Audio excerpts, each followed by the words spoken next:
ओम शांति। 5 नवंबर 2024 प्रातः मुरली। ओम शांति। बाप दादा मधुबन। आज बाबा ने सुनाया, मीठे बच्चे, ड्रामा की श्रेष्ठ नॉलेज तुम बच्चों के पास ही है। तुम जानते हो ये ड्रामा हो बहू रिपीट होता है। बाबा कहते, मीठे बच्चे, ड्रामा की श्रेष्ठ नॉलेज तुम बच्चों के पास ही है।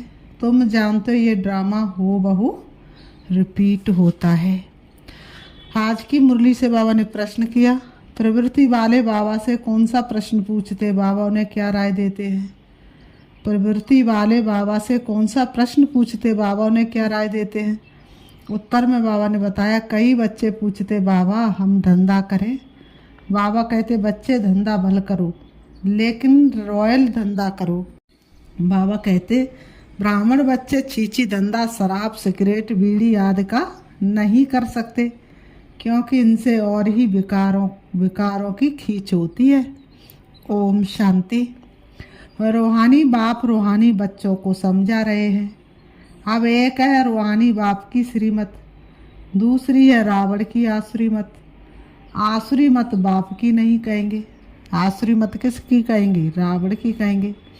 रावण की होती है आसुरी मत। रावण को बाप तो नहीं कहेंगे ना, वह है रावण की आसुरी मत। अभी तुम बच्चों को मिल रही है ईश्वरी मत। कितना रात इनका फर्क है। बुद्धि में आता है ईश्वरी मत से दैवी गुण धारण करते आए हैं। ये सिर्फ तुम बच्चे ही बाप द्वारा सुनते हो और कोई को मालूम नहीं पड़ता है। बाप मिलते ही हैं संपत्ति के लिए। बाबा कहते हैं, रावण से तो और ही संपत्ति कम होती जाती है। ईश्वरी मत कहाँ ले जाती है और आसुरी मत कहाँ ले जाती है, ये तुम ही जानते हो। इन बातों को तुम बच्चे ही जानते हो। आसुरी मत सबसे मिलती है। आसुरी मत जब से मिलती है तुम नीचे गिरते ही आते हो। आसुरी मत से हम क्या होते? नीचे गिरते जाते हैं। नई दुनिया में थोड़ा थोड़ा ही गिरते हो। गिरना कैसे होता है, फिर चढ़ना कैसे होता है, ये भी तुम बच्चे समझ गए हो। अभी श्रीमत तुम बच्चों को मिलती है फिर से श्रेष्ठ बनने के लिए। तुम यहाँ आए ही हो श्रेष्ठ बनने के लिए। तुम जानते हो हम फिर श्रेष्ठ मत कैसे पाएंगे।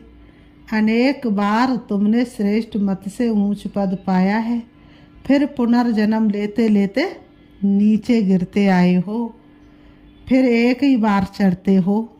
सिर्फ चढ़ना संगम पर होता है। बाबा कहते, नंबर बार पुरुषार्थ अनुसार तो होते ही है। बाबा ने कहा, सब नंबर बार पुरुषार्थ अनुसार होते। सबका पुरुषार्थ एक जैसा हो ना सके, अपना अपना सबका पुरुषार्थ चलता है। बाप समझाते टाइम लगता है। पुरुषोत्तम संगम युग का भी टाइम है ना। कितना टाइम है पुरुषोत्तम संगम युग का? 100 वर्ष। 100 वर्ष का ये स्वामना समय है। पूरा एक्यूरेट ड्रामा, बड़ा एक्यूरेट चलता है और बहुत ही वंडरफुल है। ड्रामा को कोई चेंज नहीं कर सकता है। बच्चों को समझ में बड़ा सहज आता है। बाप को याद करना है और वर्षा लेना है बस। परंतु पुरुषार्थ करते हैं तो कईयों को डिफ़िकल्ट भी लगता है। इतना ऊंचे तो ऊंच पद पाना कोई सहज थोड़ा ही हो सकता है। बहुत सहज बाप की याद और सहज वर्षा बाप का है। सेकंड की बात है। फिर पुरुषार्थ करने लगते हैं तो माया के विघ्न भी पड़ते हैं। पुरुषार्थ करने लग पड़ते तो माया के भी विघ्न पड़ते हैं।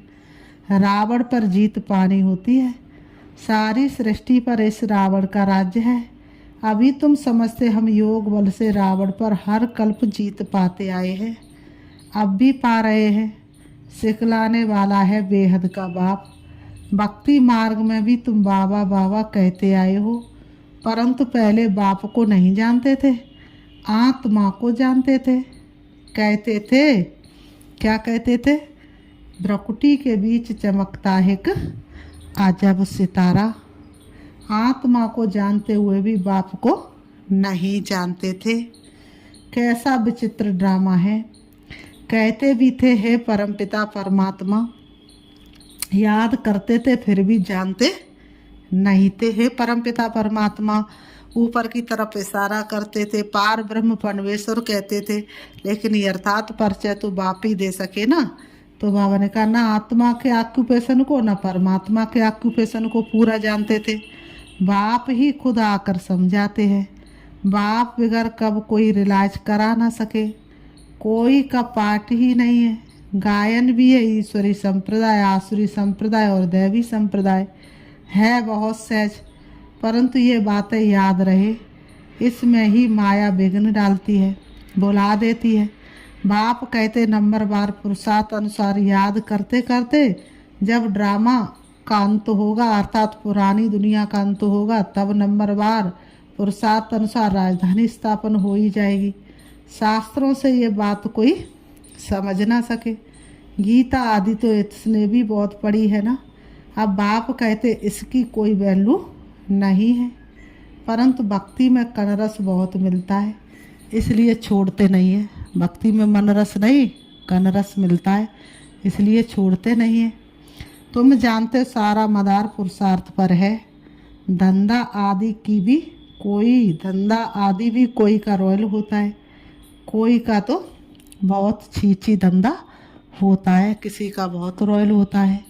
बाबा कहते हैं शराब बीड़ी सिगरेट आदि बेचते, ये धंधा तो बहुत खराब है। बाबा कहते हैं शराब सब विकारों को खींचती है। किसको शराब बनाना ये धंधा अच्छा नहीं है, किसको शराबी बनाना ये धंधा अच्छा नहीं है। बाप राय देंगे युक्ति से ये धंधा चेंज कर लो, नहीं तो ऊंच पद पा नहीं सकेंगे। बाप समझाते इन सब धंधों में है नुकसान, बेगर अविनाशी ज्ञान रत्नों के धंधे के। बल जवारात का धंधा करते थे, परंतु फायदा तो नहीं हुआ था, करके लखपति बने। इस धंधे से क्या बनते हैं। बाबा पत्रों में भी हमेशा लिखते हैं पद्मा पदम भाग्यशाली। बाबा पत्रों में भी क्या लिखते हैं पद्मा पदम भाग्यशाली, सो भी 21 जन्मों के लिए बनते। तुम भी समझते, बाबा कहते बिल्कुल ठीक है। हम सो ये देवी देवता थे, फिर चक्र लगाते लगाते नीचे आते हैं। सृष्टि के आदि मद्दंत को भी जान गए हो। नॉलेज तो बाप द्वारा मिली है, परंतु फिर दैवी गुण भी धारण करने हैं। बाबा ने कहा फिर दैवी गुण भी धारण करने हैं, अपनी जांच करनी है, हमारे में कोई आसुरी गुण तो नहीं है। बाबा ने कहा ये बाबा कहते ये बाबा भी जानते हैं। तो बाबा ने कहा हमने अपना ये शरीर रूपी मकान किराए पर दिया है। ये मकान है ना, इसमें आत्मा रहती है, हमको बहुत फकुर रहता है। भगवान को हमने किराए पर मकान दिया। ये बात कौन कह रहा है, ब्रह्मा बाबा कह रहे हैं। हमको बहुत फकुर रहता है, हमने भगवान को किराए पर मकान दिया। चलते रहा पेशाब ब्राह्मणता शिव ने इनमें प्रवेश किया। तो बताओ कितना बड़ा भाग्यशाली है, कितना भाग्यशाली रथ है, इसलिए भागीरथ कहा गया है। ड्रामा प्लान अनुसार और कोई मकान उनको लेना ही नहीं है, कल्प कल्प ये मकान ही लेना पड़ता है। इनको तो खुशी होती है ना, ब्रह्मा बाबा को तो बहुत खुशी होती है ना, परंतु फिर हंगामा भी कितना मचा। ये बाबा हंसी कुड़ी में कब बाबा को कहते हैं बाबा आपका रथ बना तो हमको इतनी गाली खानी पड़ती है। बाप कहते सबसे जास्ती गाली मुझे मिली, अब तुम्हारी बारी है। हम ब्रह्म से बाबा कहते हैं बच्चे सबसे जास्ती गाली तो हमें मिली ना, अब तुम्हारी बारी है। ब्रह्मा को कब गाली मिली नहीं, अब बारी आई है। रथ दिया है ये तो समझते हैं ना, तो ज़रूर बाप से मदद भी मिलेगी। फिर भी बाबा कहते बाप को निरंतर याद करना है। इसमें तुम बच्चे इनसे भी जास्ती तीखे जा सकते हो, क्योंकि इनके ऊपर तो मामला बहुत है। बल ड्रामा कहकर छोड़ देते हैं, फिर भी कुछ लेस ज़रूर आती है। ये बेचारे बहुत अच्छी सर्विस करते थे, ये संग दोष में ख़राब हो गए, कितनी डिसर्विस होती है। बाबा ने कहा ऐसा ऐसा काम करते लेस आ जाती है। उस समय ये नहीं समझते कि ये भी ड्रामा बना हुआ है, ये फिर बाद में ख्याल आता है ये तो ड्रामा में नूंद है ना। माया अवस्था को बिगाड़ देती है तो बहुत डिसर्विस हो जाती है। कितना अबलाओं आदि पर अत्याचार हो जाते हैं। यहाँ तो खुद के बच्चे ही कितनी डिसर्विस करते हैं, उल्टा सुल्टा बोलने लग पड़ते हैं। बाबा कहते अभी तुम बच्चे जानते हो बाप क्या सुनाते हैं, कोई शास्त्र आदि नहीं सुनाते हैं। भगवान थोड़ी ना शास्त्र आकर के सुनाएंगे, मनुष्यों के लिखे हुए शास्त्र भगवान क्यों सुनाएंगे, वो तो खुद ही ज्ञान का सागर है। तो जैसे सृष्टि पर आते हैं ब्रह्मा तन का आधार लेते हैं, नॉलेज इमर्ज होना शुरू हो जाती है। अभी हम श्रीमत पर कितना श्रेष्ठ बनते हैं, आसुरी मत से कितना भ्रष्ट बने हैं। टाइम लगता है ना, माया की युद्ध चलती रहेगी। अभी तुम्हारी विजय तो जरूर होनी है। ये तुम समझते हो शांतिधाम सुखधाम पर हमारी विजय है ही। कल्प कल्प हम विजय पाते आए हैं। इस पुरुषोत्तम संगम युग पर ही स्थापना और विनाश होता है। ये सारी डिटेल तुम बच्चों की बुद्धि में है। बरोबर बाप हमारे द्वारा स्थापना करा रहे हैं, फिर हम ही राज करेंगे। बाबा को थैंक्स भी नहीं देंगे। बाबा ने कहा सतयुग में जा कर के बाबा को थैंक्स भी नहीं देंगे। बाप कहते ये भी ड्रामा में नूंद है, मैं भी इस ड्रामा के अंदर पाठधारी हूँ। ड्रामा में सबका पाठ नूदा हुआ है, शिव बाबा का भी पाठ है, हमारा भी पाठ है। थैंक्स देने की बात नहीं। शिव बाबा कहते मैं तुमको श्रीमत दे रास्ता बताता हूँ और कोई बता ना सके। जो भी आए बोलो। सतो प्रधान नई दुनिया स्वर्ग थी ना, इस पुरानी दुनिया को तमो प्रधान कहा जाता है। फिर सतो प्रधान बनने के लिए दैवी गुण धारण करने हैं, बाप को याद करना है। मंत्र ये है मन मनावो मध्याजी भाव। बस ये भी बताते मैं सुप्रीम गुरु हूँ। शिव बाबा ये भी बताते मीठे बच्चे मैं क्या हूँ, आपका सुप्रीम गुरु हूँ। इसलिए कहते मेरा सदगुरु बहुत पुराना मरम काऊ बिरले ने जाना। तुम बच्चे अभी याद की यात्रा से सारी सृष्टि को सदगति में पहुंचाते हो। जगत गुरु एक शिव बाबा है जो तुमको भी श्रीमत देते हैं। तुम जानते हो हर 5000 वर्ष बाद हमको ये श्रीमत मिली है। 5000 वर्ष के अंदर फिर से हम देवता से मनुष्य बन जाते, बाप फिर आकर के श्रीमत देते हैं। चक्र फिरता ही रहता है। आज पुरानी दुनिया है, कल नई दुनिया होगी। इस चक्र को समझना भी बहुत सहज है, परंतु ये भी याद रहे जो कोई को समझा सके ये भी भूल जाते हैं। कोई गिरते तो फिर ज्ञान आदि सारा खत्म हो जाता है। कला काया माया ले लेती है, सब कला निकाल कला रहित कर देती है। विकार में ऐसे फंस जाते हैं बात मत पूछो, पहले से भी ज़्यादा फंस जाते हैं। अभी तुमको सारा चक्र याद है। तुम जन्म जन्मांतर वैश्यालय में पाप आत्मा बने। बाबा ने कहा तुम जन्म जन्मांतर वैश्यालय में रहे हो, हजारों पाप करते आए हो। सबके आगे कहते हो जन्म जन्म के हम पापी हैं, जन्म जन्म की मैली चादर। हम ही पहले पुण्य आत्मा थे, फिर पाप आत्मा बने। पहले हम क्या थे? पुण्य आत्मा थे, फिर पाप आत्मा बने, अब फिर पुण्य आत्मा बनते हैं। ये तुम बच्चों को नॉलेज मिल रही है। फिर तुम औरों को दे आप समान बनाते हो। ग्रस्त व्यवहार में रहने से फर्क तो रहता है ना, वह इतना नहीं समझा सकते जितना तुम। गृहस्थी लोग कितना भी पुरुषार्थ करें लेकिन वो तो फिर भी उलझे हैं। जितना तुम समझा सकते उतना गृहस्थी लोग नहीं, परंतु सब तो नहीं छोड़ सकते हैं। बाप खुद कहते हैं गृहस्थ व्यवहार में रहते कमल फूल समान बनना है। सब छोड़कर आवे तो इतने सब बैठेंगे कहाँ? सारे गृहस्थी को छोड़ कर के आ जाए तो फिर बैठेंगे कहाँ? बाप नॉलेजफुल है, वह कुछ भी शास्त्र आदि पढ़ते नहीं। ये शास्त्र आदि पढ़ा था मेरे लिए तो कहते गॉड फादर इज नॉलेजफुल। मनुष्य ये भी नहीं जानते कि बाप में क्या नॉलेज है। अभी तुमको सारी सृष्टि के आदि मध्य अंत की नॉलेज है। तुम जानते ये भक्ति मार्ग के शास्त्र भी अनादि है। भक्ति मार्ग में ये शास्त्र भी जरूर निकलते हैं। कहते पहाड़ टूट गया फिर बनेगा कैसे, परंतु ये तो ड्रामा है ना। शास्त्र आदि ये सब खत्म हो जाते हैं, फिर अपने समय पर वही बनते हैं। हम पहले पहले शिव की पूजा करते हैं, ये भी शास्त्रों में होगा ना। शिव की भक्ति कैसे की जाती, कितने श्लोक आदि गाते हैं। तुम सिर्फ याद करते हो। शिव बाबा ज्ञान का सागर, वो तो कितने श्लोक याद रटते रहते हैं। तुम सिर्फ याद करते हो कि शिव बाबा ज्ञान का सागर है। वह अभी हमको ज्ञान दे रहे हैं। बाप ने तुमको समझाया है ये सृष्टि का चक्र कैसे फिरता है। शास्त्रों में इतना लंबा चौड़ा गपोड़ा लगा दिया है जो कब स्मृति में आ भी न सके। तो बच्चों को अंदर में कितनी खुशी होनी चाहिए, कितनी खुशी होनी चाहिए। खुश होके गा रहा है अब ये जहान सारा अपना परम पिता है, कितना प्यारा। तो बाबा ने कहा कितनी खुशी होनी चाहिए। बेहद का बाप हमको पढ़ाते हैं, गाया भी जाता है। Student life is the best life. भगवान वाच में तुमको ये राजाओं का राजा बनाता हूँ। राजयोग का राज जो जाने राजा ही पद पाए, और राजाओं का बन जाए राजा, शिव से योग लगाए। तो बाबा ने कहा और कोई शास्त्रों में ये बातें है नहीं। ऊंचे ऊंच प्राप्ति ही ये है। वास्तव में गुरु तो एक ही है जो सर्व की सदगति करते हैं।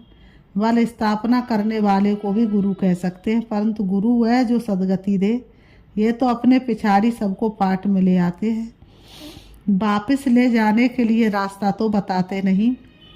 बारात तो शिव की ही गाई हुई है और कोई गुरु की नहीं।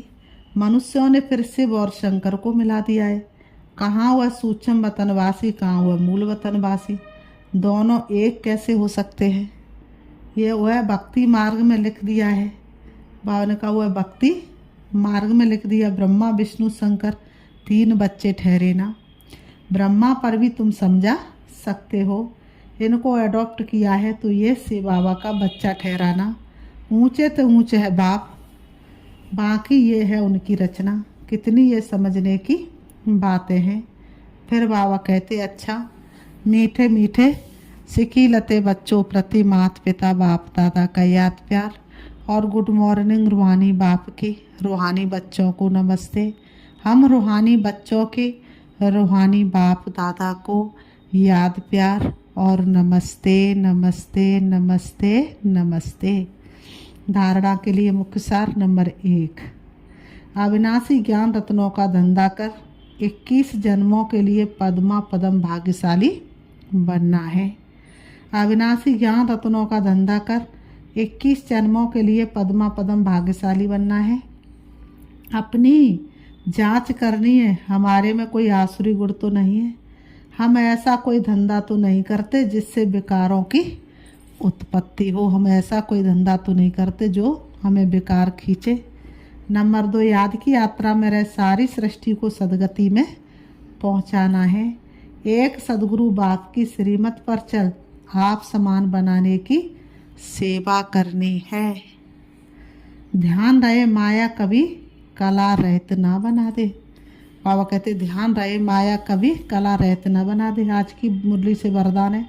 बुराई में भी अच्छाई का अनुभव करने वाले निश्चय बुद्धि बेफिक्र बादशाह भाव। बुराई में भी अच्छाई का अनुभव करने वाले निश्चय बुद्धि बेफिक्र बादशाह भाव।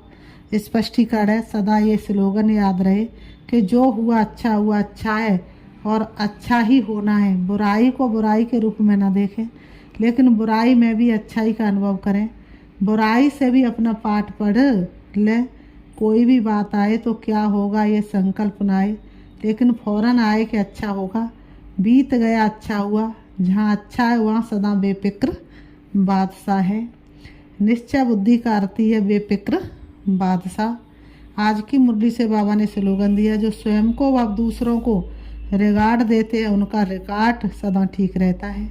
जो स्वयं को व दूसरों को रिगार्ड देते हैं उनका रिकॉर्ड सदा ठीक रहता। अच्छा, ओम शांति। ओम